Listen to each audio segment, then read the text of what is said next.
Assalamualaikum warahmatullahi wabarakatuh. Selamat siang dan selamat datang di seminar online PT Alat Bantu Negara Indonesia yang bekerja sama dengan Komnas PGPKT. Perkenalkan, saya Cut Dini dan rekan saya Tri Kusumaningsih yang akan menjadi moderator pada seminar hari ini. Sebelumnya kami ucapkan terima kasih banyak kepada Bapak dan Ibu yang telah hadir pada seminar online hari ini. Topik untuk seminar online hari ini adalah kemajuan teknologi pendengaran pada berbagai kasus gangguan dengar. Telah hadir juga bersama kita 4 orang narasumber yang luar biasa. Yang pertama adalah Dr. Damayanti Sucipto, SPTHTKLK, yang akan membawakan materi mengenai penyebab ketulian yang bisa dicegah. Selamat siang, Dr. Dama. Selamat siang. Yang kedua adalah Dr. Brasto Bramantio, SPTHTKLK, yang akan membawakan materi mengenai tinnitus. Selamat siang, Dr. Bram. Selamat siang semuanya. Siang, Dokter. Yang ketiga adalah Dr. Fikri Mirza Putranto, SPTHTKLK, yang akan membawakan materi mengenai peran teknologi pendengaran dalam habilitasi tuli kongenital. Selamat siang, Dr. Fikri. Sepertinya Dr. Fikri belum bergabung. Ya. Sebentar lagi bergabung ya Mbak ya. Dan yang keempat, yang terakhir adalah Mr. Manfred Stoifel, Program Advisor PT Alat Bantu Dengar Indonesia, yang akan membawakan materi mengenai the difference between Personal Sound Amplification Product or PSAP and hearing aid. Good afternoon, Mr. Manfred. Afternoon, everybody. Ya, sebelum acara dimulai, kami mohon untuk Bapak dan Ibu untuk dapat mengisi absensi ya di kolom chat dulu. Dan selama sesi pemaparan materi, mikrofon Bapak dan Ibu akan kami nonaktifkan untuk sementara. Setelah sesi pemaparan materi, dilanjutkan dengan sesi diskusi. Pada sesi ini, jika ada yang ingin ditanyakan, Bapak Ibu bisa mengetikkan pertanyaan di kolom chat dengan format nama narasumber dan diikuti dengan pertanyaannya. Ya, langsung saja untuk sesi pemaparan materinya yang pertama, dengan materi penyebab ketulian yang bisa dicegah yang akan dibawakan oleh Dr. Damayanti. Kepada Dr. Damayanti, kami persilahkan. Selamat siang semuanya, teman-teman dan saudara-saudara yang saya sayangi. Terima kasih sudah hadir di sini. Ini adalah webinar yang pertama bagi Komnas, ya. Alhamdulillah lumayan pesertanya. Saya akan berbicara mengenai penyebab ketulian. Mohon mulai dari awal. Ya. Penyebab gangguan pendengaran dan ketulian yang bisa dicegah. Lanjut. Nah, GPKT merupakan cacat indera yang tidak tampak, ya, hidden handicap, tapi menimbulkan dampak berat dan bisa menghancurkan masa depan, terutama kalau penderitanya adalah sejak lahir, balita atau disebut tuli kongenital, ya. Dan pada dewasa juga menyebabkan gangguan misalnya komunikasi, sosial, belajar, sulit cari kerja, dan lain-lain, ya. Karena kalau diajak ngomong nggak nyambung alias tuli, maka biasanya mereka sering, orang malas ngajak ngomong, nggak nyambung, ya. Jadi mereka kemudian dipencilkan dan akhirnya bisa stres, menderita, dan lama-lama sakit fisik, ya. Jadi manusia yang betul-betul bukan SDM yang utuh, mandiri dan sejahtera. Jadi kita perlu memberikan perhatian yang lebih besar. Lanjut.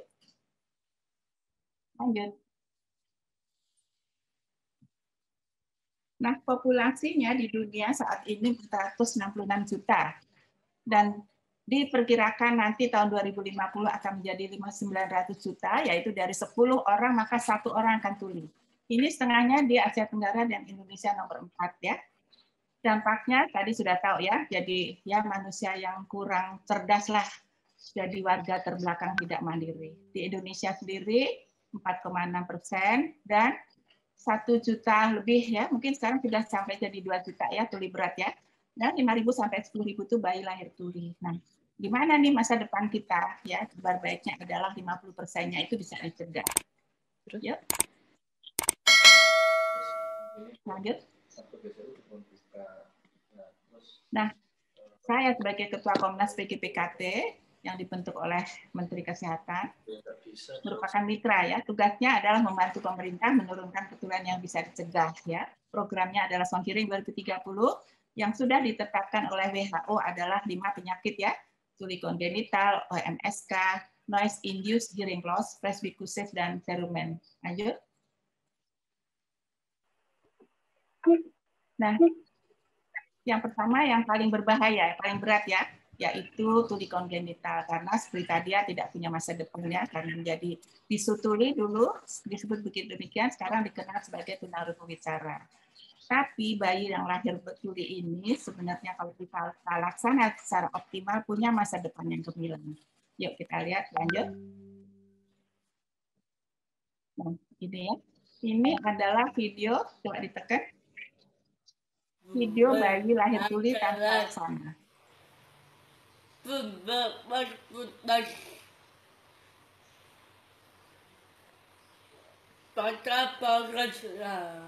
Nah, apakah kita bisa mengerti? Ada yang bisa mengerti? Ya, tentu sulit ya mengerti ya. Ini karena penanganannya terlambat, intervensinya terlambat. Lanjut. Yang kita lihat adalah yang penanganannya dini, ya, habilitasi tepat. Itu loh yang nonton itu loh tadi yang besar. Televisi apa itu? Ya, kita lihat di sini ya, suaranya jelas ya, dan anak ini juga sekolah di sekolah biasa ya. Jadi sekolah biasa, belajar biasa ya, mempunyai masa depan yang gemilang seperti anak lainnya. Lanjut.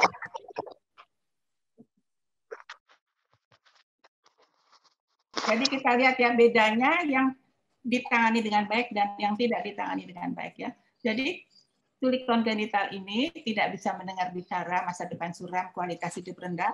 Lalu apa yang dilakukan? Lanjut. Nah, kondisi ini bisa ditolong kalau dilakukan deteksi dini dan intervensi dini. Lanjut. Nah, deteksi dininya adalah dengan menggunakan alat OAE untuk mengetahui bagaimana fungsi kohlea, fungsi pendengarannya. Ya.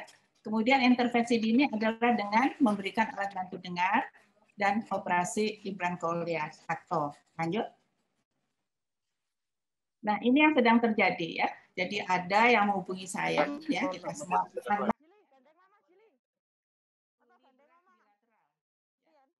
Ayahnya supir truk, ibunya buruh cuci ya. Jadi kita tahu mereka tidak mampu dan harus pakai APD ya. Saya dihubungi waktu itu dari BPJS cuma 1 juta, sedangkan harganya sudah dicek 18 juta untuk anak ini 2 telinga. Dan akhirnya kita Komda memberikan donasi, dapatlah segitu. Tapi ternyata lanjut. Nah, ternyata tulinya sangat berat ya, lihat gambarnya ya. Jadi kita berada di ujung tombak. Apakah akan membiarkan anak ini dibiarkan menjadi anak tunarungu dengan bahasa isyarat, ataukah lanjut? Ataukah dia bisa mendapat pertolongan operasi implan kohlea, AVT, bisa dengar, bicara, dan punya masa depan gemilang. Ini anak sedang menunggu donasi yang ratusan juta ini. Ya, lanjut.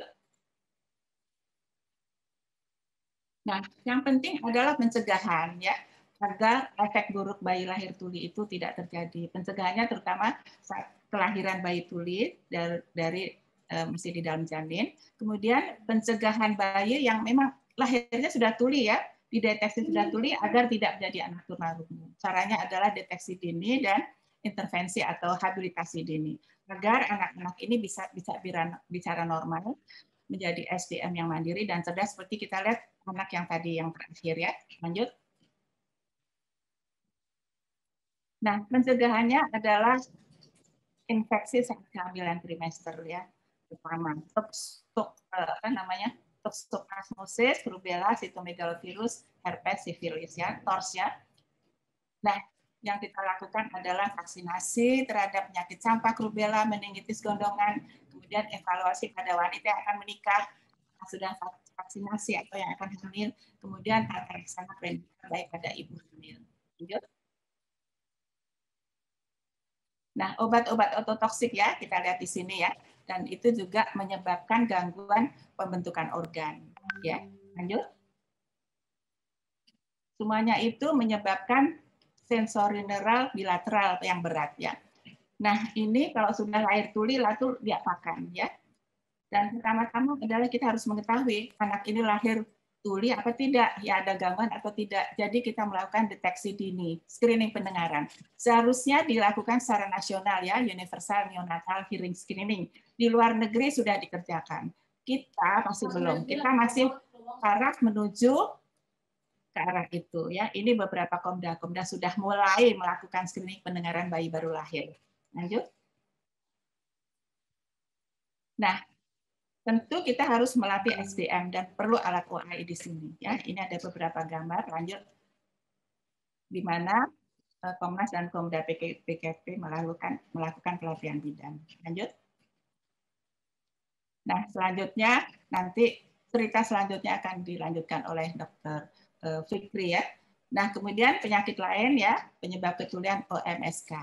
Nah, di sini yang pertama-tama adalah pilek ya biasanya ya, kemudian menjadi OMA, kemudian menjadi OMS ya. Kita lihat gambar di situ ya. Kita lihat bagaimana hiperemi dan bulging itu kalau tidak dicegah, tidak diobatin akan terjadi OMSK berlubang dan akan terjadi gangguan pendengaran. Lanjut. Nah, ini penyebabnya ya. Kalau alergi, hipertrofi adenoid, sinusitis, tonsilitis ya bisa menyebabkan OMA dan OMS ya. Lanjut. Nah, dokter umum sebagai lini pertama ya, atau dokter puskesmas sebagai lini pertama itu harus bisa mencegah ya, mencegah terjadinya OMSK pada hiperemi dan pada bulging ya, terapi dan edukasi, kemudian mampu merujuk ya, tindakan lanjutan adalah misalnya pasang grommet, kemudian mungkin tambal membrana timpani, operasi atau kondisi kawat ya. Sebaiknya ini dijadikan suatu program pelayanan kesehatan yang berkesinambungan di puskesmas. Lanjut. Nah, kemudian rujukan operasinya itu dilakukan di fasilitas kesehatan, layanan kesehatan yang lebih tinggi ya, untuk memperbaiki pendengaran ya, atau mencegah keturunan jadi lebih berat ya. Jadi perhati sudah turun tangan ya, sejak lama mengadakan roadshow melatih SDM ya. Istilahnya adalah Helping Hands on Ear Microsurgery ya. Ini program dari WHO. Tapi tentunya pemerintah juga harus mengadakan pengadaan mikroskop bedah mikro dan juga alat-alat operasi ya. Mungkin di Fasiankes lebih tinggi, misalnya di RSUD atau di tersier ya, pelayanan tersier. Ini Komda di Kepri, yang ini di Komda Sorong ya, kita lihat masuk Dr. Titus Naga. Nah, kemudian selanjutnya adalah noise induced hearing loss ya. Ada polusi suara ya. Kita lihat begitu rame ya, kalau rock konser, kemudian karena kapal terbang dan industri. Lanjut. Lanjut. Nah, populasi risiko tinggi, balita dan remaja di tempat hiburan anak, itu sampai 100 desibel. Remaja ya, kebiasaan mendengarkan iPod, ya konser musik, bioskop. Siswa SMK, bising mesin di bengkel pelatihan, itu celaka sekali ya, sampai 100 desibel ya. Jadi anak-anak ini nanti lulus, tetapi dia mendapat bonus menjadi ada gangguan pendengaran. Tentu sulit mencari pekerjaan. Kemudian pemusik dan lain sebagainya kita lihat di situ, dan ABRI dan polisi juga ya. Mungkin sebentar lagi kita membentuk satu komite khusus ya untuk ABRI dan polisi. Lanjut. Nah, bising itu suara keras yang mengganggu ya, di atas 85 ya ke atas ya. Bisa disebabkan gangguan komunikasi, menyebabkan tuli permanen ya, gangguan komunikasi, pembelajaran dan masa depan. Lanjut. Selain gangguan pendengaran juga bisa menyebabkan gangguan fisik dan mental, ya misalnya tekanan darah yang meningkat, kemudian juga bisa mental, marah-marah, stres, iritasi dan lain-lain. Itu bisa terjadi karena bising. Lanjut. Nah, ini kita lihat di situ ya. Batas aman adalah 80 desibel ya. Kita lihat di atasnya adalah tempat main anak 90 sampai 100 desibel, konser rock sampai 110 desibel, kemudian mesin gergaji di sekolah SMK itu 100 desibel. Lanjut. Nah, kita lihat ya. SMK 100 desibel hanya boleh berapa? 15 menit ya, 15 menit. Itu nggak mungkin anak SMK itu palingan 2 jam dia di bengkel karena mereka belajar ya. Tempat main anak ya 90 sampai 100 desibel itu juga cuma boleh beberapa, setengah jam aja ya. Nggak mungkin anak-anak palingan main di situ pasti kan dia 1 jam 2 jam. Jadi ini adalah suatu yang harus kita lakukan pencegahan. Edukasi tentunya di sini yang penting. Lanjut. Nah, kerusakannya ada di organ kortik. Kita lihat di gambar sebelah kiri itu yang normal dan sebelah kanan kita lihat sel rambut yang rusak, rontok, dan bentuknya tidak teratur. Biasanya ini pada area 3.000 sampai 6.000 Hz. Lanjut. Nah, ini pada anak muda ya. Akibat bising pada remaja dan dewasa muda itu adalah karena terlalu banyak mendengarkan musik melalui gadget ya. Pencegahannya sebetulnya harus tahu 60-60 ya. Lanjut. Nah, jadi anak-anak remaja ini tiba-tiba kok makin lama saya makin tuli ya, makin nggak dengar ya. My word goes silent ya. Dan itu karena memang terlalu banyak pakai keyboard. Kemudian ada pemusik ya, sering mendengarkan konser-konser ya, siswa SMK dan pekerja yang remaja. Lanjut. Nah, ini bising di sekolah SMK. Kita ada program selamatkan siswa SMK dari tuli ya. Mesin gergaji bundar 101,5 ya. Bayangin 100 desibel Anda sudah lihat ya tadi ya, cuman 15 menit ya. Kalau mereka tidak pakai earplug atau earmuff, mereka akan menjadi tuli. Lanjut. Nah, ini bising angkot di kota-kota di Indonesia ini luar biasa, 110 desibel. Ini Padis mau dibawa kemana ini pendengaran kita bisa hancur semua. Lanjut. Lanjut.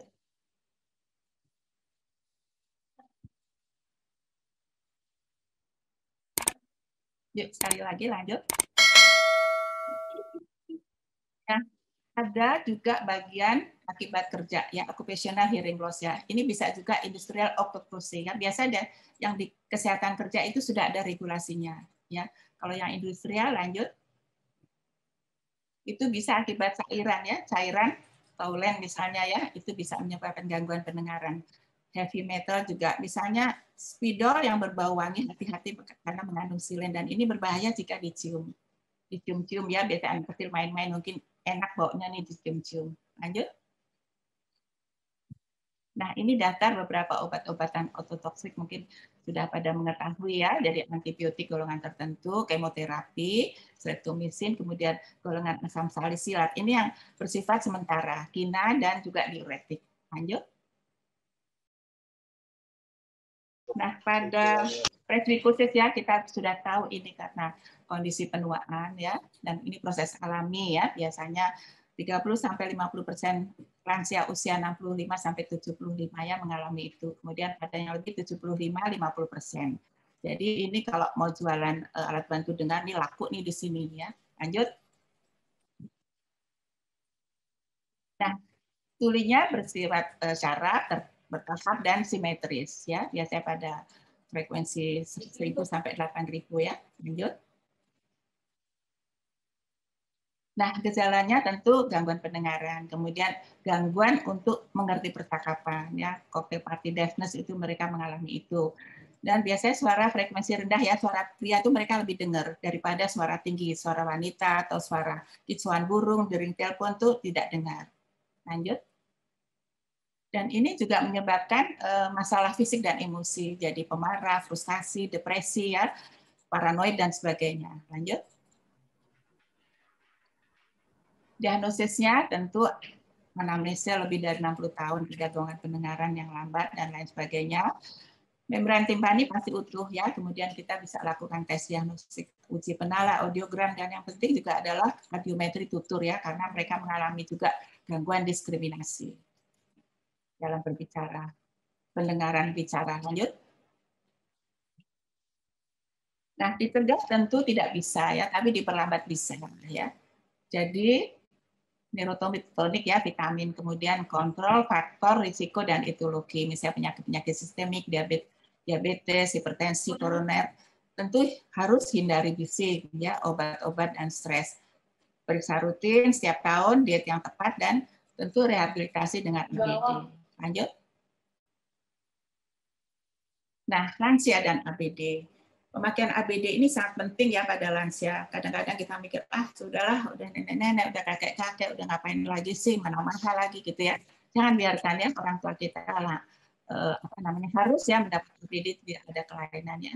Karena memakai ABD itu memberikan kebahagiaan dan rasa muda kembali ya.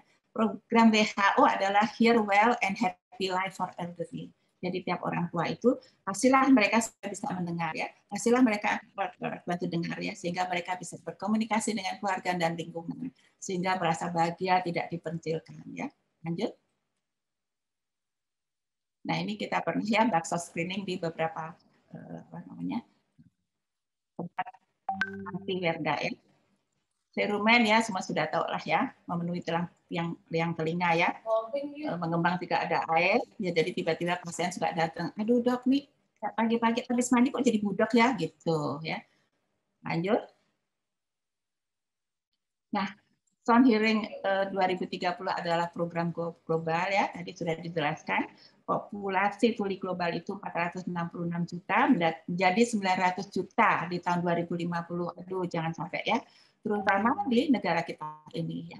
Jadi kita dari sekarang semuanya harus bersatu padu menyiapkan SDM, ya, sarana prasarana dan lain-lain semuanya harus berjalan berkesinambungan dan bersama-sama dengan pemerintah tentunya ya. Pemerintah, Kementerian Kesehatan RI baik yang di pusat sampai di daerah, Komnas, Komda PGPKT, Perhati KL, pusat cabang-cabangnya, beserta stakeholder, seluruh masyarakat, semua pegiat bersama melangkah untuk mencapai Goal Sound Hearing 2030 ya. Jangan sampai nanti dari 10 orang yang satu tuli ya, tentu sulit sekali. Lanjut. Nah, ini sedikit rangkuman ya, kalau tuli sejak lahir ya, harus dicek pendengaran semua bayi lahir dengan alat ORI. Jadi harus disediakan alat ORI di mana-mana ya. Pemerintah harus mengusahakan ya. Kemudian kita harapkan yang sudah lahir ini mempunyai bright future ya, meskipun mereka tuli ya. Jadi harus kemana, mereka harus pakai ABD, atau kemudian implan korea, kemudian MVT, ini semua harus dikerjakan secara dini. Nggak bisa tunggu dulu deh, nanti dulu, ini dulu, nggak bisa. Pencegahan jangan lupa, imunisasi MR yang kemarin sudah dikerjakan secara nasional oleh pemerintah, ya itu harus kita hargai, dan selanjutnya imunisasi itu harus dijalankan ya. Karena dengan imunisasi rubella ini, maka secara signifikan tuli kongenital akan turun secara drastis ya. Dan tentu pemerintah harus menyiapkan OAE, ABR, ABD, implan koklea, dan khusus tentu pendidikan AVT juga ya. Oke, terima kasih banyak Dr. Dama atas pemaparan materinya. Untuk Bapak dan Ibu nanti yang mau bertanya mohon ditahan dulu ya. Nanti kita bisa tanya jawab di kolom diskusi, di forum diskusi di sesi berikutnya. Selanjutnya, ini adalah pemaparan mengenai tinnitus yang akan dibawakan oleh Dr. Bram. Kepada Dr. Bram, waktu dan tempat dipersilakan, Dokter. Baik, terima kasih. Salam sehat buat semuanya. Kita mau sharing, untuk saya akan sharing dengan teman-teman semua tentang tata laksana tinnitus yang seringkali kita temui di seperti kita ketahui bahwa tinnitus itu dipersepsikan sebagai suatu bunyi persepsi bunyi tanpa ada sumber yang bisa didengar oleh orang lain, hanya yang bersangkutan yang merasakan, bisa secara subjektif atau objektif.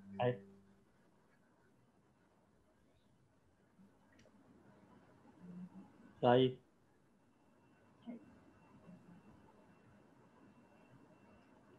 Oke, baik. Sering dikatakan bahwa ini bisa terjadi di banyak di banyak orang dengan keluhan gangguan pendengaran atau tidak, dan juga pada anak-anak, dewasa sampai pada lanjut usia, di mana pemahaman untuk penanganan tinnitus ini perlu benar-benar untuk diperhatikan, karena ada satu istilah bahwa kalau ada bunyi di telinga itu sama dengan diomongin sama orang gitu. Tapi kalau sudah berlangsung berhari-hari, tentunya orang akan berpikir kenapa saya diomongin terus ya, gitu. Dan akhirnya akan mengganggu. Seperti kita ketahui juga bahwa tinnitus itu beberapa case akan mempengaruhi ketenangan atau ketentraman di dalam aktivitas sehari-harinya, sehingga perlu untuk diantisipasi apa sih sebetulnya permasalahan yang ada setelah ini. Baik, lanjut. Terus, ya. Lanjut terus. Ya. Jadi dikatakan bahwa masalah yang kita temukan di keseharian bisa dari masalah klinis atau masalah pasiennya. Nah, masalah pada pasiennya adalah bagaimana kita menangkap semua informasi yang ada pada yang bersangkutan, sehingga apakah tinnitus yang dirasakan oleh mereka itu betul-betul mempengaruhi kualitas aktivitas kehidupannya, baik dari hanya dalam kemampuan mendengarnya saja sampai kualitas dalam keseharian yang misalnya jadi cemas, gangguan tidur, atau kemudian jadi mudah marah, seperti tadi dikatakan juga Dokter Dama dengan gangguan pendengarannya. Sehingga harus kita tangkap permasalahan-permasalahan yang ada pada yang bersangkutan, sehingga kita sebagai klinisi, kita tahu bagaimana mendiagnosis dan kemudian menetapkan tata laksana yang tepat buat yang bersangkutannya bisa clear. Lanjut.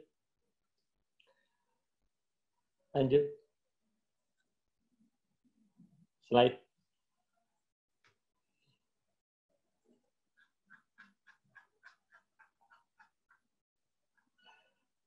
Oke. Kita sama-sama paham bahwa tinnitus itu bukan suatu hal baru dalam keseharian kita di klinik gitu. Banyak yang kita temuin baik pada anak-anak atau dewasa, makin meningkat usianya dengan faktor-faktor yang bisa mempengaruhi kesehatannya dia, maka semakin tinggi insidensi terjadinya gangguan pendengaran. Dan juga akhirnya gangguan tinnitusnya pun juga jadi muncul. Permasalahannya adalah ternyata pada orang normal pun dengan pendengaran normal bisa ada tinnitus. Apalagi kalau dengan gangguan pendengaran. Tapi ternyata dari gangguan pendengaran yang total deafness saja bisa tidak ada tinnitus. Jadi permasalahannya sebetulnya apa sih berkaitan dengan tinnitus? Lanjut. Nah, lanjut usia semakin bertambah, seperti di atas usia 60 tahun, ternyata insidensinya semakin tinggi. Dan laki-laki juga dikatakan lebih banyak yang ditemukan mengalami gangguan itu dibandingkan perempuan. Sedangkan pada usia yang masih aktif, produktif pun sudah mulai muncul dengan sekitar 4,7% dari temuan yang sudah dilakukan di penelitian-penelitian sebelumnya. Slide. Dan juga pada anak-anak sering juga ditemukan hal demikian, cuman permasalahannya adalah pada anak tidak semua anak mampu untuk menyampaikan apa yang jadi keluhannya. Dan beberapa kasus yang berkaitan dengan infeksi pada telinga tengah itu ternyata sebesar 43% itu sudah menimbulkan gangguan tinnitus ini sendiri. Nah, sehingga kita perlu pahami betul apakah sebetulnya yang dialami oleh anak-anak itu, apakah prestasi belajarnya bermasalah karena sekedar dia tidak mampu mengikuti pelajarannya, atau karena ada pengganggu lain yang sehingga harus kita antisipasi. Right? Nah, kalau di keseharian kita di RSCM ternyata bisa sampai 70 pasien per bulan yang kita dapatkan dengan yang datang ke ini, dan bagian yang lain di THT, bahwa tinnitusnya ini benar-benar sudah sampai 70 orang per kasus per bulannya. Jadi bisa dibayangkan kalau dalam 1 tahunnya berapa banyak yang akhirnya terganggu. Right. Ya. Etiologi tinnitus banyak, terutama yang objektif itu. Nah, dari gangguan-gangguan yang objektif ini tentunya kita harus mencari tahu permasalahan yang ada dari bidang THT-nya, baik dari telinga, hidung, tenggorok, atau dari rahang, atau dari bagian-bagian teman-teman lain seperti adanya tumor atau kelainan pada persendian, atau pada aktivitas kinerja dari sistem pendengaran sendiri. Itu semuanya harus perlu dipastikan. Maka semua ini memang melatar belakangi munculnya tinnitus yang spesifik pada kasusnya. Kalau masalahnya objektif, tentunya kita harus